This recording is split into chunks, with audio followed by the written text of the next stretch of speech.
दोस्तों आइए आज हम लोग सीखेंगे कि मॉडुलस या एचसीएफ या हाईएस्ट कॉमन फैक्टर या ग्रेटेस्ट कॉमन डिवाइजर कैसे निकालते हैं। दोस्तों पहले हम लोग बेसिक सीखेंगे, वीडियो के अंत तक जरूर बने रहिएगा, अगर मिस कीजिएगा तो आप कुछ भी नहीं सीख पाइएगा। आइए शुरू करते हैं। उदाहरण के लिए दोस्तों मान लीजिए 8 और 12, इसका हमको एचसीएफ निकालना है। तो सबसे पहले एचसीएफ का मतलब सुन लीजिए क्या होता है। एचसीएफ मतलब आपको वह संख्या बताना है बड़ा से बड़ा जो 8 को भी विभाजित कर दे और 4 को भी विभाजित कर दे। चलिए, या फिर आप वैसा भी मत करिए, आप ऐसा करिए, आप बताइए कोई ऐसा संख्या जो 8 को भी विभाजित कर दे और 12 को भी विभाजित कर दे। तो आप बोलिएगा एक, सर एक तो 8 को भी विभाजित करेगा और 12 को भी विभाजित करेगा। एकदम सही है सर, आपका उत्तर एकदम सही है। लेकिन अब मेरा अगला सवाल है, एक से एक थोड़ा सा बड़ा बताओ जो 8 को भी डिवाइड कर दे और 12 को भी डिवाइड कर दे, एक से बड़ा। तो बोलिएगा सर 2 है, 2 8 को भी विभाजित करता है, 12 को भी विभाजित करता है। तो हम बोलेंगे एकदम सही जवाब है आपका, 2 भी 8 को विभाजित करता है और 12 को विभाजित करता है। अगर हम बोलेंगे 2 से भी कोई बड़ा संख्या है क्या जो 8 को और 12 को दोनों को विभाजित कर दे, तो आप देखेंगे 3 को चेक करेंगे, 3 करता है क्या, 12 को करता है लेकिन 8 को नहीं करता है। 4 करता है क्या, 4 8 को भी करता है और 12 को भी करता है। इसका मतलब सर ये हुआ कि 2 के बाद इससे बड़ा कौन सा संख्या है, 4 है, जो 8 और 12 दोनों को विभाजित करता है। अब मेरा अगला सवाल, 4 से भी कोई बड़ा नंबर है क्या जो 8 और 12 दोनों को विभाजित कर दे। 5 नहीं है, 6 नहीं है, 7 नहीं है, 8 को तो करेगा लेकिन 12 को नहीं करेगा। बस 8 तक रुक जाना है। क्यों? क्योंकि 8 सबसे छोटा संख्या है। सबसे छोटा संख्या जो है वहां तक आप चेक करिए, प्रश्न में या सवाल में जो सबसे छोटा संख्या रहेगा वहां तक आप चेक कर सकते हैं। बस 8 तक किए, अब हमको कुछ नहीं मिला। इसका मतलब वो सबसे बड़ा संख्या कौन है जो 8 और 12 दोनों को विभाजित कर दे। तो हमारा उत्तर होगा 4। अब इससे बड़ा हमको कोई भी संख्या ऐसा नहीं मिलेगा जो 8 और 12 दोनों को विभाजित कर दे। इसी को कहते हैं महत्तम समापवर्तक या फिर ग्रेटेस्ट कॉमन डिवाइजर या फिर हाईएस्ट कॉमन फैक्टर। सबसे बड़ा है 4, इससे बड़ा और कोई भी संख्या नहीं है। हाँ, इससे छोटा बोलिएगा तो मिल जाएगा, लेकिन 4 से बड़ा और नहीं है। इसलिए हमारा उत्तर क्या होगा, 8 और 12 का एचसीएफ क्या होगा दोस्तों, 4। अब थोड़ा सा यहाँ पर ध्यान देने का बात यह है कि आप 8 और 12 में अंतर देखो कितना है दोस्तों। अंतर जो है डिफरेंस जो है वो 4 का है, 4 का है ना। इसका मतलब जो अंतर होगा ना, जो डिफरेंस होगा वो भी एचसीएफ से विभाजित हो जाएगा। 4 है डिफरेंस, ये भी एचसीएफ से विभाजित है। अगर मान लीजिए हम यहाँ पे एक और नंबर दे देते 16, 8 12 और 16, इसका मतलब क्या होगा। तो फिर से वही आप करोगे, सबसे बड़ा संख्या आप ज्ञात करोगे। कहाँ से चेक करना, आप 1 से लेकर के 8 तक चेक करना, उसमें से आपको मिलेगा क्या, 4 मिलेगा फिर से, क्योंकि 4 ही ऐसा नंबर है जो 8 12 और 16 तीनों को विभाजित कर देती है। अब फिर से देखिए, इसका एचसीएफ वही होगा 4। अब देख लीजिए, किसी का भी आप डिफरेंस को ले लीजिए, उसका डिफरेंस इस 4 से विभाजित हो जाएगा। ये दोनों का डिफरेंस देखिए 4 है, ये दोनों का डिफरेंस देखिए कितना है, 8 है। इसका मतलब जो डिफरेंस है वो भी एचसीएफ से विभाजित होगा। हमको क्या पता चला कि सर अगर किसी भी संख्या का एचसीएफ अगर पूछेगा तो उसका डिफरेंस भी उसका एचसीएफ से विभाजित हो जाएगा। तो अब आइए, अब आगे हम लोग सवाल की तरफ बढ़ते हैं। आप एचसीएफ का मतलब समझ गए कि एचसीएफ का मतलब क्या होता है, वह बड़ा से बड़ा संख्या जो प्रश्न में दिए गए सभी संख्याओं को विभाजित कर दे, तो वह संख्या उन सभी प्रश्नों में दिए गए संख्याओं का एचसीएफ कहलाती है। आइए अब दूसरा उदाहरण लेते हैं। हमारा उदाहरण रहेगा 24 32 और 54। 24 32 और 54, सर इसका एचसीएफ बताना है, मतलब वैसा संख्या बताना है जो 24 को भी विभाजित कर दे, 32 को भी और 54 को भी, और वो संख्या बड़ा से बड़ा होना चाहिए। आइए शुरू करते हैं, बड़ा से बड़ा होना चाहिए। 1 से शुरू करिए, शुरू कीजिए 1 से शुरू करके आप 24 तक चेक करिएगा। जो नए सीखने वाले हैं वो 1 से लेकर के 24 तक चेक करेंगे। एक तो विभाजित कर देगा। इससे बड़ा कोई है क्या, 2 भी है।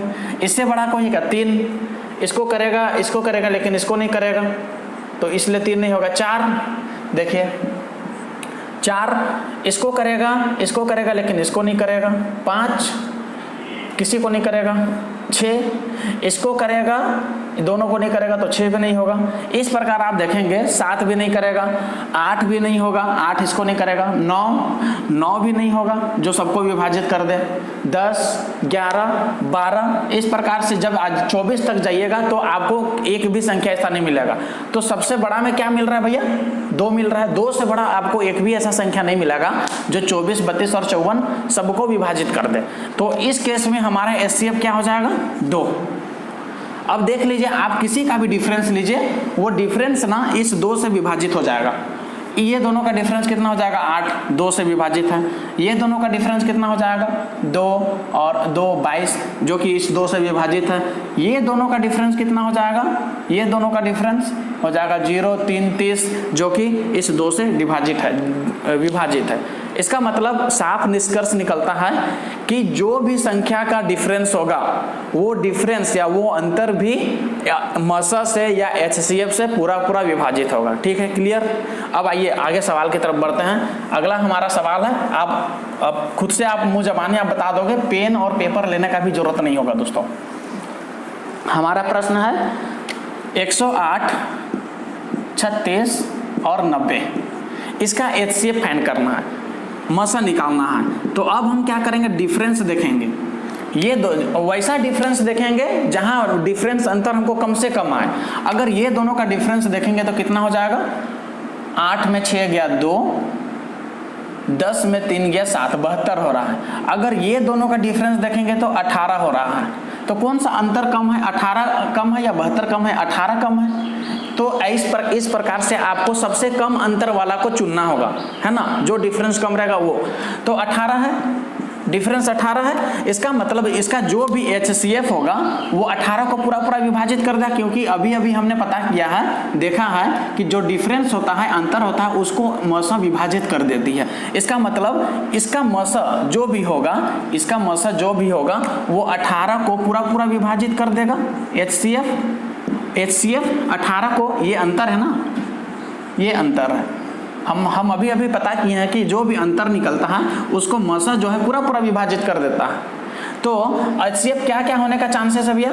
HCF हो सकता है 18, देखिए 18 को विभाजित कर देगा। और क्या होने का चांसेस है? 9 भी इसको विभाजित कर देगा। उसी प्रकार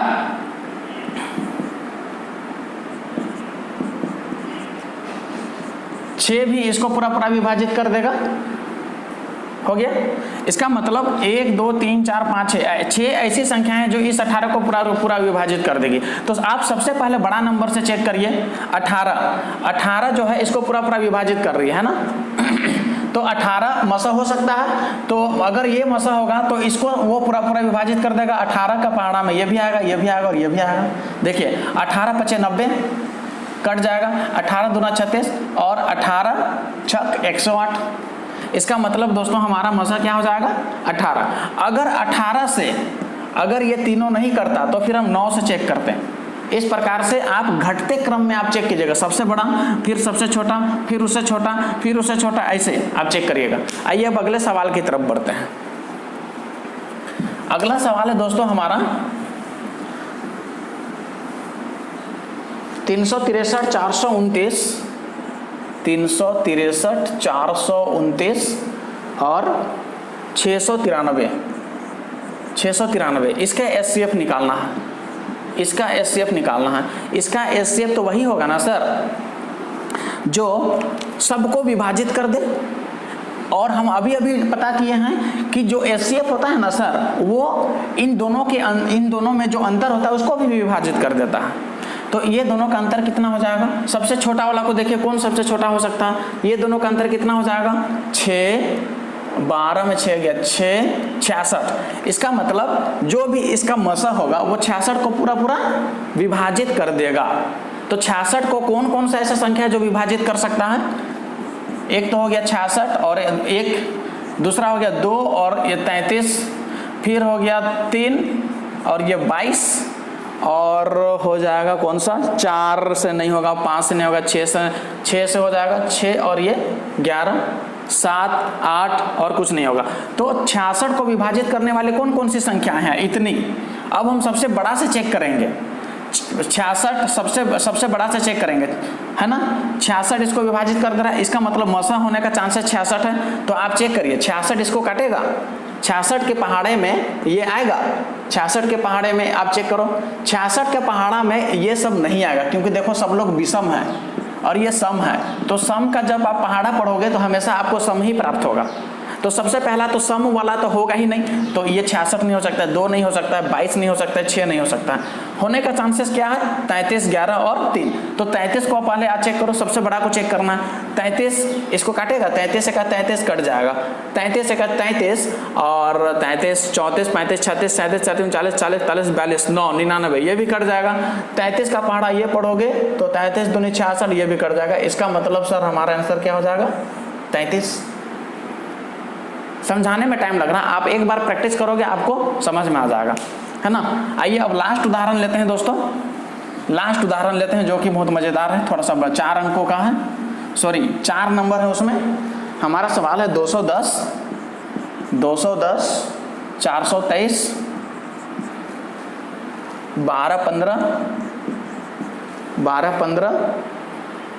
14-22, 21-69 और 2223। इतने सारे संख्या दिए हुए हैं, इसका आपको मसा निकालना है। तो फिर से आप क्या करना, ऐसा अंतर ढूंढो जो कम से कम हो। तो देखो यहाँ पर जो अंतर है वो सबसे आपको कम मिलेगा। यहाँ पर आपको हो जाएगा दोस्तों 9 में 3 गया 21, 22, 13 में 9 गया हो गया 4, फिर 11 में 6 गया 5, बाकी 0। इसका मतलब डिफरेंस कितना आया 54 आया, ये डिफरेंस।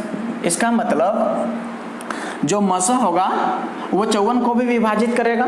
तो 54 को कौन कौन सा संख्या विभाजित कर सकता है, 1 करेगा, 54 करेगा, 2 करेगा, 27 करेगा, 3 करेगा, 18 करेगा, 4, 5, 6 करेगा और 9 करेगा। इतना संख्या है जो 54 को विभाजित कर सकता है। तो अगर हम अब देखो, अगर मसा ये होगा तो आप थोड़ा सा ध्यान दो, यहाँ पर विषम संख्या है जो कि 54 के पहाड़े में विषम संख्या नहीं आएगा, तो ये तो होगा ही नहीं। जितनी सम संख्या है वो नहीं हो सकता है, ये नहीं होगा, ये नहीं होगा। तो 27, 9 और 3 या 1 इसमें से कोई होगा। तो सबसे बड़ा से आप चेक करो 27 का पहाड़ा में आप जरा ध्यान देना, 27 का पहाड़ा में ये तो आ जाएगा 8, 7, 56, 8 दूनी 16 और 5, 21, लेकिन ये 27 का पहाड़े में दोस्तों नहीं आएगा। इसका मतलब 27 भी नहीं होगा। अब 9 को आप चेक करो, 9 के पहाड़े में क्या आएगा 6, 2, 8 और 1, 9 हो जाएगा। 7, 4, 3, 7, 2, 9 ये भी हो जाएगा। 5, 6, 7, 8, 9 ये भी हो जाएगा। 4, 4, 8 और 1, 9 ये भी हो जाएगा। इसका मतलब हमारा आंसर क्या होगा 9। यही था दोस्तों शॉर्टकट। आप क्वेश्चन लीजिए, ट्राई कीजिए, आपको जरूर समझ में आ जाएगा और एग्जाम में ये बहुत ही हेल्पफुल है। मिलते हैं अगली वीडियो में दोस्तों, तब तक के लिए बाय।